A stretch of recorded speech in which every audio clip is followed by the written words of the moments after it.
போற்றப்பட்டு வந்தவரை 2000 ஆண்டு ஜனவரி திங்கள் 1ஆம் தேதி இந்த சிலை திறப்பு விழா அன்று முத்தமிழறிஞர் டாக்டர் கலைஞர் அவர்கள் சொன்னார்கள், இனி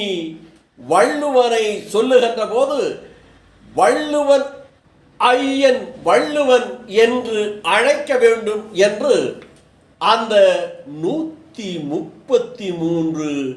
அடி சிலையை கம்பீரமாக தனது கரங்களால் அதை திறந்து வைத்தார். திறந்து வைக்கின்ற போது கூட என்னுடைய கைகளெல்லாம் ஆடுகிறது, கைகளெல்லாம் அசைகிறது என்று நடுக்கத்தோடு இருக்கிறது என்றும் குறிப்பிட்டார் என்று தமிழகத்தினுடைய முதல்வர் முத்துவேல் கருணாநிதி ஸ்டாலின்